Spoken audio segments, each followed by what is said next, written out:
Good morning and welcome back to the Hopi Living in the City channel.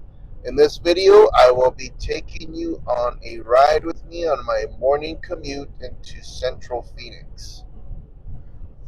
It is a cool 47 degrees outside and I hope you all are well. It's time to have a cup of joe and just enjoy the ride. We had a fun time up on the Hopi Nation. It was nice and quiet as usual. Thankfully, everybody was able to make it home that planned to go home. They made it home safe and we ate well. We got all caught up and did some work in the studio, and it's pretty good. We also assembled an IKEA organizer to go into the kitchen in the main house. But yeah, that's what's going on. Let's go see what's happening on the news today. Offers some of the highest guarantees in the business. I'm Jeff Jr. with of Israel, who says he lost at least 40 relatives in the war in Gaza. He's posted videos about them living in flimsy tents without food, but he says he's getting a lot of hateful messages on social media.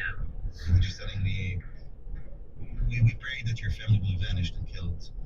It's just a shame. I'm going to do a new video this week about these hate messages.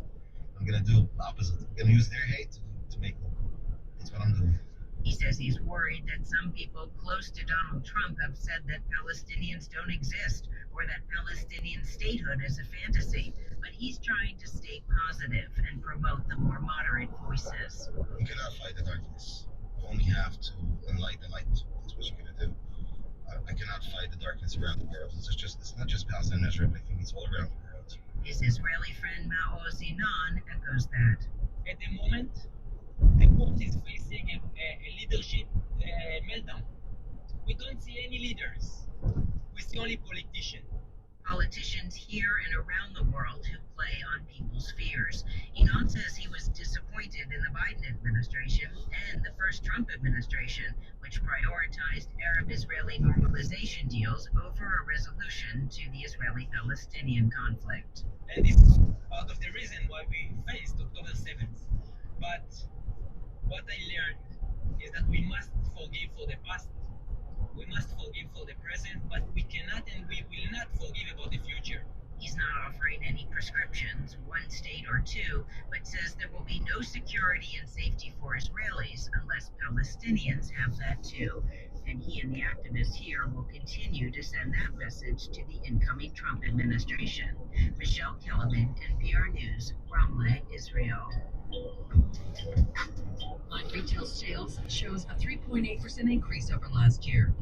And new this morning, ABC News learning there are early indications our Russian anti-aircraft system may have brought down that Azerbaijani Airlines plane that crashed in Kazakhstan, killing 38 people. That plane was flying over an area where Moscow's air defense recently battled Ukrainian drones. All our top stories just 15 minutes away. For more news, go to KTAR.com or the KTAR News app. Bring you 10 traffic reports every hour here on Arizona's Morning News, and Mark Jeffrey is live in the Valley Chevy Dealers Traffic Center. Yeah, Jamie and I just checked all the Valley Freeway cams, and the freeway sensors didn't really find any big hang-ups for you. Of course, for folks that do have to drive into work today are getting a little bit of a break because a lot of folks have time off, so they're not crowded the roadways. Good flow of 17 southbound approaching the stack, 51 inbound from 101 on the north end down towards I-10. That looks pretty good. Also doing well. That's US 60 westbound through makes it into Tempe. This traffic report is brought to you by the Lund Mortgage Team. Give yourself a raise by consolidating your high interest and high balance debt with a home equity line of credit. Learn more at lundmortgage.com. Use them yourself. March every KTAR News. Those clouds will stick around this afternoon. Mostly cloudy day with a high of 70 today. Clouds tonight back down to 46.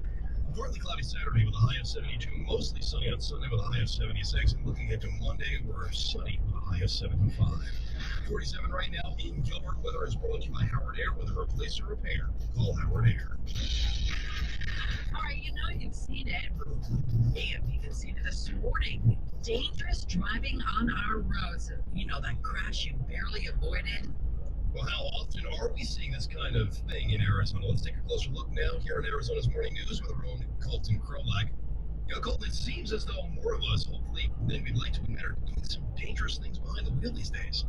Yeah, absolutely. And I think speeding is the big one that this AAA survey looked at. And nearly 33% of people admitted to driving fast. But that's just part of a bigger troubling trend where nearly two-thirds of the surveyed drivers admitted to regularly driving away that shown to contribute to serious and fatal crashes. So two-thirds of those drivers you see on your way to work are doing something that could cause a serious crash. For instance, I think AAA called it a deadly trio. What is it? Speeding, distracted, and aggressive driving? Yeah, speeding, aggressive driving, and distracted driving. Those are the big three. And there's been, I believe the number is 41,000 people killed last year around the country. And those big three are what's really contributing to that. So, which one is that's especially dangerous? Do most people seem to admit to doing on a regular basis? Yeah, the speeding, nearly 33% of people were admitting to that. But I think what's really eye opening is that 2.5% of people did all of those that we just talked about, those really big ones. And I know that number doesn't sound like a lot, 2.5%, but those people are also admitted to being on the road more frequently. So it's almost like a double whammy. The people who are driving the most dangerously are also driving the most miles. Yeah, this all seems to be happening really more often than I would think anyway. Most of us would really like to believe as we're out there on the roads. Yeah, that's really, evident just looking at how many people said they're driving safely. This is a self-assessment survey, so this is just the people that admitted to driving dangerously. Yeah, how many aren't admitting it, right? Right, absolutely. Like for instance, I think the survey said that there's 37% of people said that they've sent a text or, excuse me, they've read a text or email while driving in the last 30 days. I don't know about you guys, but it seems like every driver I passed Has their phone in front of their face, right? And you don't know whether they're drunk or they're just distracted by their phone, but it never fails. If I will come up behind somebody and they are all over in there, just even staying in their lane, but they're weaving back and forth or maybe drifting over a bit here or there. And when I go past them, I can see they got their phone resting on their steering wheel right in front of their face. It is so dangerous. Yep, and that one of the things that stuck with me when I started doing pros with AAA is just for those people who do really make it a point to try to drive safely, it's just that much harder when there's so many others who are driving unsafe. Makes it even more challenging for them to do their job and keep the road a safe place. You make a good point there, Jamie, too. It doesn't have to be in your hand, right? There's these stands that we have for our phones right now that you can kind of just lean over your eyes off the road and look at and interact with. But, changing behaviors, that's a very tough thing to do. And when you look at this report called, are there any suggested solutions for addressing this problem overall? I think just knowing that we're all sharing the road together, maybe having some compassion for your fellow man, especially during the holidays when more people are on the road and things like that.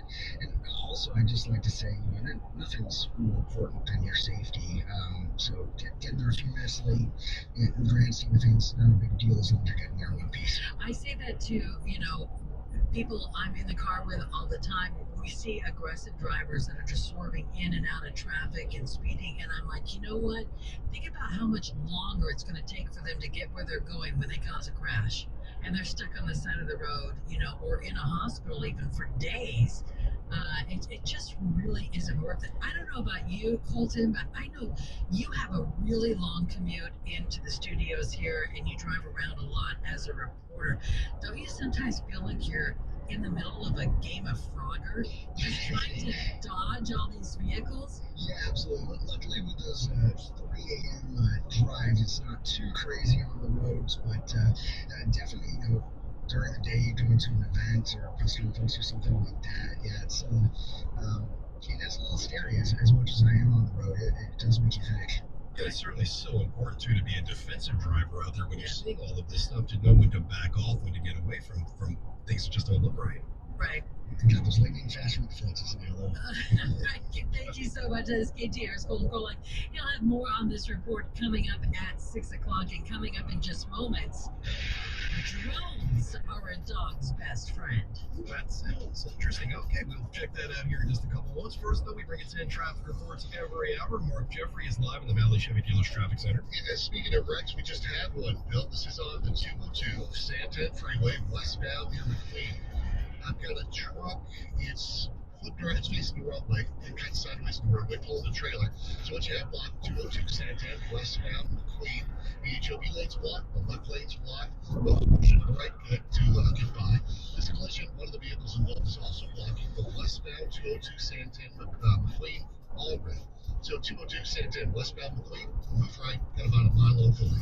Traffic is brought to you by the Beatitudes Campus. Check out their bold and bright campus by attending an upcoming event or take a private tour. Go to beatitudescampus.org. Mark Jeffrey, KTAR News. It's going to be mostly cloudy, 70 today, but a beautiful weekend ahead. Partly cloudy, 72 tomorrow, and 76 under mostly sunny skies on Sunday. Overnight lows in the mid-40s. Right now it is 45 degrees in Ahwatukee, and weather is brought to you by Howard Air. Weather replace and repair, call Howard Air. It's chaos. Attention. Want to lose up to 15 pounds by this time next month? Now you can with some. That was interesting and some helpful thoughts. That truck up there has no headlights or tail lights on.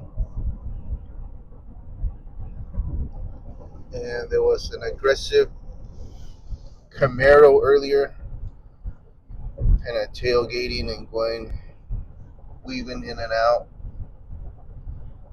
I guess you don't really think about it that often, but it's just try to be safe, folks. And it's pretty light today, Friday light plus vacation light. A lot of people are on leave, and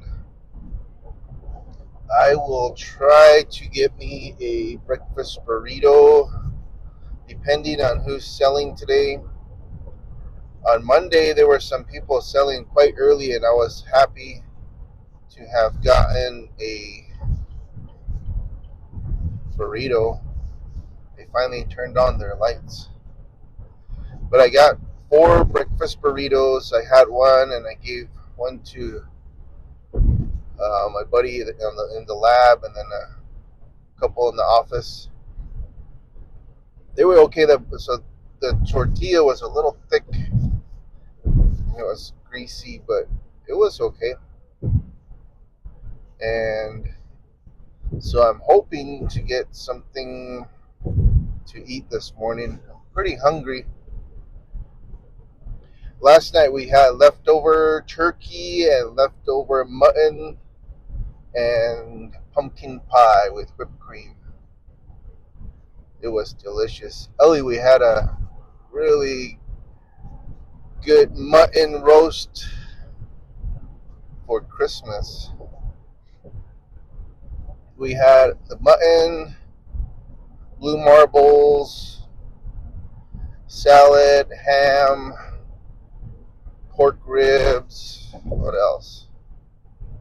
Ellie, we had fresh yeast bread,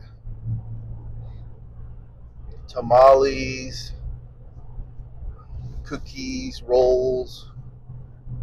It was really good. I'm glad we ate well. Kukoy. So you guys have a great day. Be safe, and thank you for watching. See ya.